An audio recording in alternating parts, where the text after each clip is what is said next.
Okay, we're in the shop. This is Leah, right? Mm-hmm. Okay, this is Leah, and she's an artist. We're not supposed to say, what is that what we call you? A tattoo artist, tattooer, tattooist. In England, they use tattooist. Excellent. Okay, Yeah. so can you teach us how to tattoo somebody with, I guess this is the gun, right? Well, machine. We don't call it a gun. That's a no-no. So what we have here? This is a rotary machine. There are a few different types of tattoo machines, but the most commonly used is the coil, and I would say the second most common is the rotary machine. Oh, really? The rotator thing is like the prison where they use the turntables to do the thing. Show us how it works? Sure. This itself is the motor. Uh-huh. The head of the needle, actually the needle bar, connects here, and it goes through a tube, which this is. Is that what you hold? We hold this. This is technically the grip. I'm going to put on gloves, not because I really need to in this case, because I'm not tattooing anyone and all of this is sterile, but it's habit. It feels strange to open a bag without gloves on. So Oh, really? I'm just going to do it. So it's kind of an important thing? Yeah. I used to think that a tattoo machine came to a single needle point and an injected ink under the skin. It's actually multiple needles and they're grouped together for lining. However, for shading, Wow. Got sneeze. it's more like a paintbrush. Ink is held in between those multiple needle points using capillary action, and when it punctures the skin, it drags the ink down into the dermis. I did not know that. I'm doing this video because it's interesting, but also I have a buddy who is his girlfriend, spouse, partner, whatever, runs a tattoo studio, and Gotcha. So now you have a needle in a tube attached to a machine, and you're ready to make that machine work. Yep. So what do? Power, I'm guessing? Power. Rotary machines are pretty easy to understand.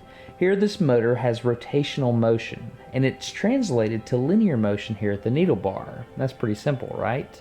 Coil machines, however, are a bit more complicated.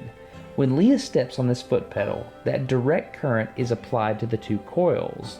This turns those coils into an electromagnet, and it pulls this armature bar down, moving the needle. Whoa. When the armature bar moves down, it breaks the circuit away from the contact screw, Whoa, and that causes whoa. the electromagnetic field to collapse. I don't know if you were curious, but when it was rotating, I was like, why not just go up and down? And this is the up and down version. The spring then returns the armature and it re-energizes the circuit. This just happens over and over again, and that's it. That's how a coil machine works. One word of caution though, just because you understand how a coil machine works doesn't mean you know how to use it. Did you really tattoo yourself? What? You did it? Yeah, Let me see. It's ridiculous. Oh, What happens? That's what happens. So it's a bad idea? It's a very bad idea. And what's your name? Sean. Sean says do not tattoo yourself. Go to a professional like Leah, right? Please go to Yes. your local professional. Okay, now that we know how the machines work, it's time to investigate what the needles are doing to the skin. I brought special lights and a special macro lens so we can record it at first 1500 frames per second and then ramp it up to 3200 frames. I didn't know they could move it that quickly. I would have thought they had to go like hang on a spot and let it get in there.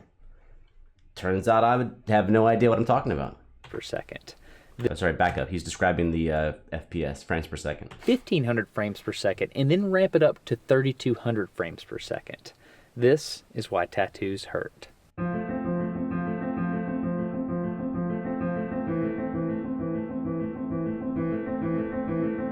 That's fucking cool.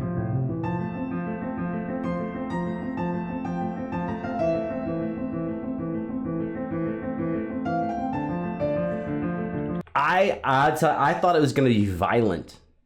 It probably hurts like fuck. I don't have any tattoos, as you can tell by how I'm talking, not because you can see my entire body. It's actually elegant looking. I mean, the actual motion of the machine. I don't know what the tattoo looks like.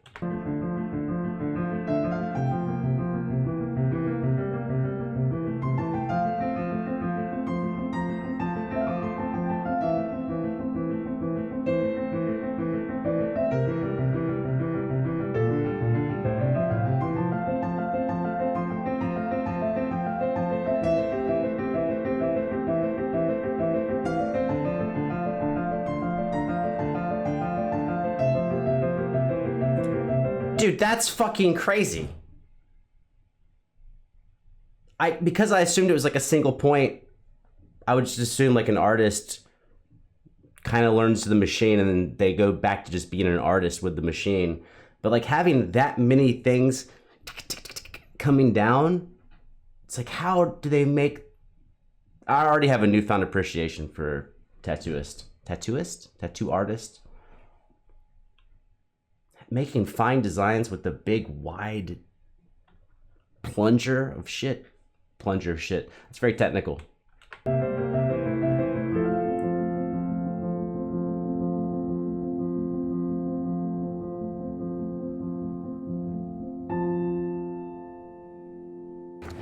Okay, I have decided that I want to feel what this needle feels like because it's actually going in the skin and pulling it up. And you said you can do this without actually tattooing me. I was about to say, maybe you could just do it without any color, pigment. I actually don't know what they call it. They don't call it paint. Do they call it paint? Yeah, I'm not going to use it. I'm just going to use a needle. I'm a little nervous. I want to know what it feels like, but I don't want a tattoo. This is the next best thing, right? Yeah, exactly. Oh my god. Deep breath in. Breathe it out slowly. That wasn't bad. Okay. Okay, I can handle that. That was it. Okay, what did you do? See there? Oh, I can see why people get addicted to that. Because it's like it's like fear. Yeah. So this was the lining needle and this was the shading needle. Correct. And how many needles were on the lining needle? 5. And how many were on the shading needle? 7. There you go. Smarter every day. On the front of your forearm, Wow. I think it hurts more than the back. You think I could take it? Of course you could. All right, so I hope you enjoyed this episode of Smarter Every Day. If you want to continue getting smarter by letting me do crazy stuff, please support Smarter Every Day on audible.com. So go to audible.com/smarter. You can download any audiobook you want for free. I'm so stuck in my thoughts. Like, I'm letting him plug his sponsor. I'm racked into his whatever. Wait, there's an extra minute though. I'd recommend Native Son by Richard Wright. Yeah. Oh, they're from the audit. How it elevates the top layer of skin there. Okay. Anyways. I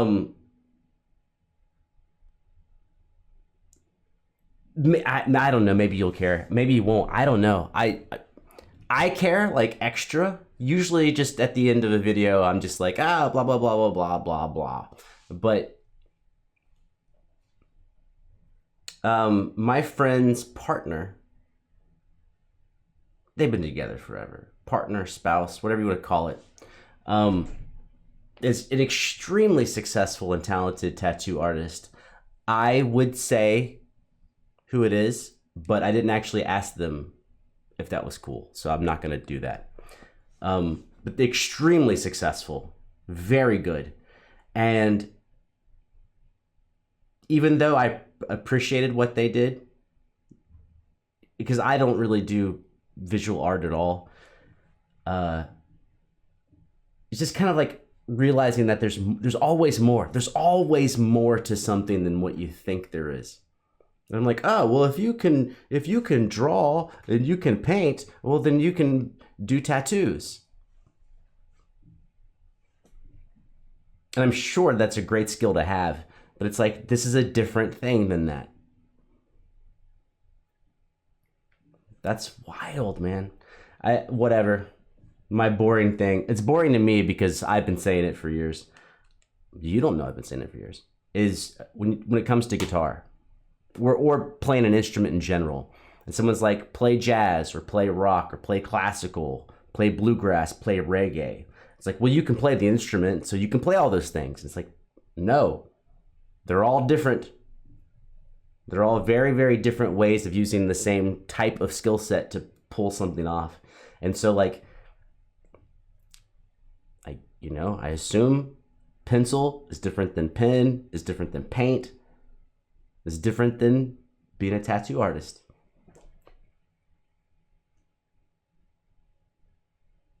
I might have to come back to this channel if this shit works out. Smarter every day. Well, I mean, I'm gonna go back to the channel anyways. I'm just saying, like, on this YouTube shit, I love learning, man. I love learning, and whatever. I feel like reaction videos, for me, reaction videos are learning. Even if it's enjoyment or entertainment, it's like I'm watching something for the first time. I'm being exposed to something, and I guess it's entertainment for people. But to me, it's like, oh, I'm learning about this thing. And some people hate learning, which is weird to me. But some people, I don't know. Everyone's got their. Some people don't like books, but they like being hands-on. It just depends on it. I think maybe everyone. I shouldn't use terms like everyone. I think a lot of people enjoy discovering life. It's just what's the mode of existence they like to discover that through. It could be through actually doing something. It could be watching someone else. It could be reading something, watching something, listening to something. Okay, I did manage to ramble and not actually have a direction, so I guess we're done.